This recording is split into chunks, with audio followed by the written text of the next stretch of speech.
Download or One Spot Media app in the Google Play Store or the App Store. That's the number 1 followed by the words Spot Media. A member of Parliament in the United Kingdom is upset this evening with the Jamaican government's decision to reject the prison deal with his country. Under the proposal, Jamaica would get £25 million to build a new prison if Jamaicans convicted in the UK could finish their sentences in Jamaica. But Philip Hollowbone has blasted the Jamaican government in an article in the Sun newspaper. We have the details from TVJ's Andrea Chisholm. What has been offered has not been accepted. And that rejection has not gone down well with UK MP Philip Hollowbone, who labelled the reaction from the Jamaican government as a complete disgrace. And if it doesn't want to accept the prisoners, then the Jamaican government should be sent the bill for their incarceration. The UK spends about £10 million annually to care for Jamaican prisoners. Cost too was a factor for the Jamaican government in rejecting the offer. £25 million to build the prison was not enough. Jamaica would still have to find 60%, which is about $6 billion Jamaican dollars. The transfer of hundreds of prisoners to Jamaica also weighed heavily on the decision to reject the offer. In moving forward, Mr. Hollowbone suggested to the Sun newspaper that the Jamaican High Commissioner to the UK be called in. That way they could discuss some other solution to deport convicted Jamaicans who are taking up space in UK prisons. Recent figures suggest there are almost 600 Jamaicans in British jails with many convictions related to drugs and violence. In the meantime, a UK government spokesperson told the Sun newspaper that the decision of the Jamaican government was respected and the talks would continue. The spokesperson added that Jamaica and the UK are committed to excellent bilateral relationships. Andrea Chisholm, TVJ News. An attorney at law is this evening suggesting that the government could be faced with a lawsuit in light of the noxious fumes affecting workers at the Cornwall Regional Hospital. Another attorney has also added his voice to the list of persons urging the government to consider closing the hospital in St. James until air quality problems are addressed. TVJ Shamela Mitchell has the views expressed on RGR's That's a Wrap program this afternoon. Last week, it was disclosed that one senior medical technologist at the Cornwall Regional Hospital in St. James resigned after being affected by noxious fumes detected on several floors of the facility. Now, attorney at law Nicole Gordon says workers who have to quit because of the adverse working conditions may have a legal claim on the government. Because the employee, of course, at that time, is saying that you have effectively dismissed me, and there are certain obligations on the employer as far as that is concerned. Of course, there is this other matter which is extremely important, of the duty of care, which is well established in law. Ms. Gordon adds that the government has a common law responsibility to provide a safe space for employees to work. She warns the government to be careful. I think I read that Minister Tufton had made this statement that the particulates are not life-threatening. They might be annoying or irritating. There might be an irritant, but they're not life-threatening, so they still can function. But I would have to say, with respect, that's not where the bar is. Right? Certainly not from a legal perspective. It's not about whether or not it's life-threatening.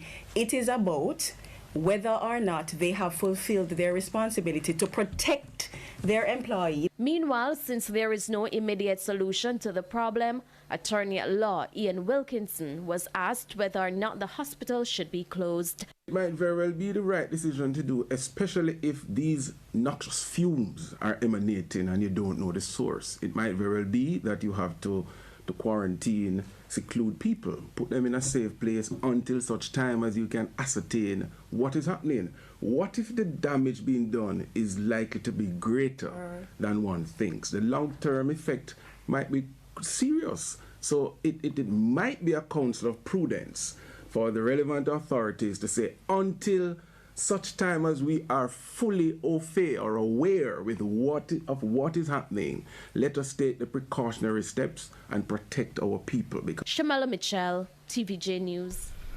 For the third time in as many weeks, motorists traveling along the Mandela Highway in St. Catherine will be severely inconvenienced due to a broken NWC pipeline. Ongoing work is being done in the area to expand the Mandela Highway. We're now joined by Communications Manager of the NWA, Stephen Shaw, to give us an update. Good evening to you, Mr. Shaw.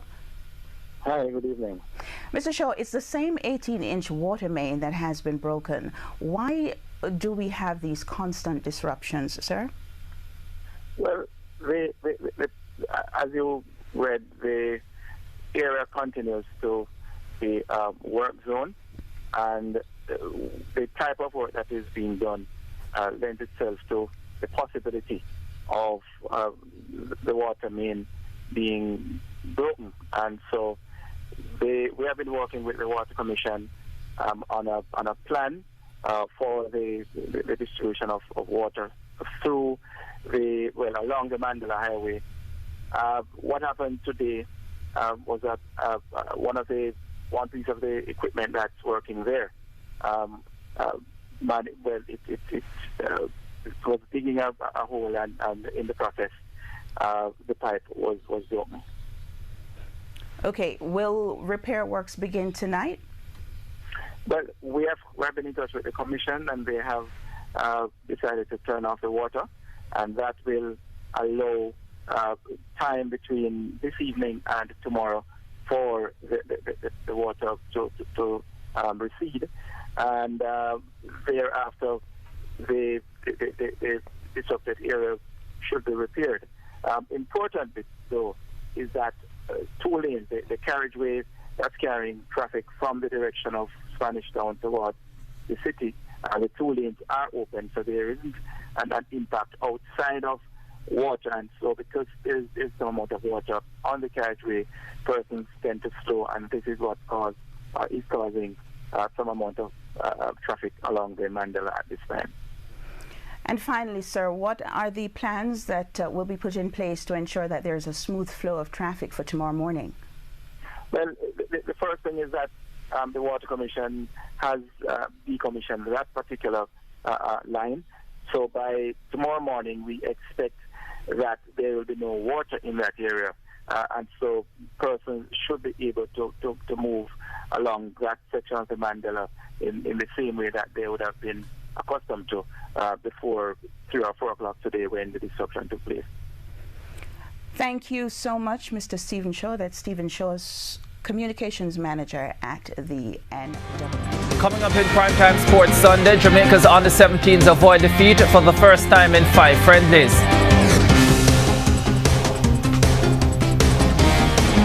And the Stingrays score impressive win in first match of inaugural parish netball competition. Good evening, I'm Ricardo Chambers. We'll have the details after this break. Welcome back to Primetime Sports Sunday. Now, with Jamaica's only hopes of qualifying for a World Cup resting on their shoulders, the under-17s continued their preparation for the final round of CONCACAF qualification with a 1-0 draw against their Cuban counterparts at Winchester Park today. The young Reggae Boys were searching for a morale boost after letting in 13 goals in their 4 previous friendlies against the United States and Canada. The Andrew Edwards coached team created a plethora of chances early but could not capitalize due to faulty shooting and a lack of composure in front of goal. The Cubans made the Jamaican pay for their inept performance up front 8 minutes into the second half, when goalkeeper Daniel Russell's misjudgment resulted in a penalty kick for the visitors. Ribaldo Rodero duly obliged from the spot. The hosts would eventually find reason to celebrate 20 minutes from time when substitute Ricardo McIntosh raced through on goal to level proceedings. Despite the result, coach Andrew Edwards lamented his team's lack of quality in front of goal. But that being said, we created 9 chances in the first period and we put away 0 chances, and that is a major factor for concern, because it doesn't matter how good the opponents are. If you are creating chances and you put away your chances, then you increase your own confidence and you put pressure on them.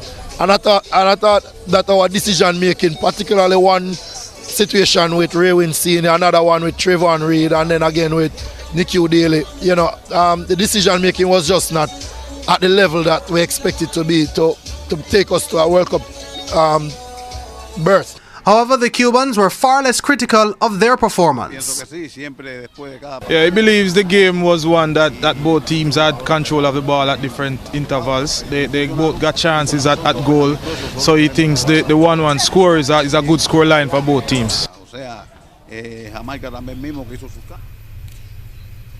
Of 2 friendlies on Tuesday.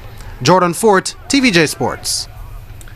And Humberline climbed to second and are now a point behind leaders UWI in the Red Stripe Premier League after both the teams registered wins today. The Donovan Duke team stretched their unbeaten run to 6 games with a polished 2-0 win over 7th place Rena at the Effortville Community Centre. Humberline started off on the front foot with a wave of attacks, and it came as no surprise when former national striker Devon Hodges tucked away from 6 yards out after a goal melee in the 38th minute.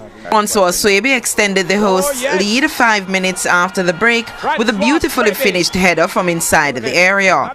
The win sees Humberline move to 45 points, a point behind the UWI, and condemned Reno to a 3rd defeat in 5 games. Kadeen did exceptionally well, and 2 crucial moments. That was the difference between the result today. I thought had Reno gone ahead, it would have been a different game. It would have been different when we were chasing the game. We would have been making too much unforced error. I thought we were very comfortable in possession. Even in the latter stage of the game, you saw where we made some tactical changes also. We kind of tweaked the system from a 4-2-3-1 to a 4-4-2, so we wanted more possession in the end. And I was also pleased with that, how we managed the game today. Well, we must say kudos to the Humberline's team. I think they fought well. I think overall, I think they made the goalkeeper make 2 brilliant saves. I think that made a difference in the goal. Had we scored one of those opportunities, that would have brought us back in the game once ever. It's a tough game that we concede. I would consider probably 2 soft goals, from 2 free kicks outside the area. Again, we need to be more alert in terms of our defensive network, so we suffer the consequences. Well, we just have to rebound now. We have another assignment against Harborview. Our intention is going into that game very positive and get 3 points. UWI continued to lead the way as Anthony Greenland's 39th minute strike was good enough to give them a 1-0 win over struggling Jamaica, who have now slumped to 11th in the table. The most important thing today was to get the win and see what comes of it. Marvalio and then leapfrogged Jamaica into 10th after holding 5th place to Portmore United to a goalless draw at the Prison Oval in Spanish Town in the day's late fixture. Arnett Gardens and Waterhouse are locked at 0-0 at Drewsland. Harborview will host bottom-placed Boys Town in the Monday night fixture, while the Montego Bay United versus Tivoli Gardens fixture has been postponed due to Mobay's participation in the CFU Club Championship.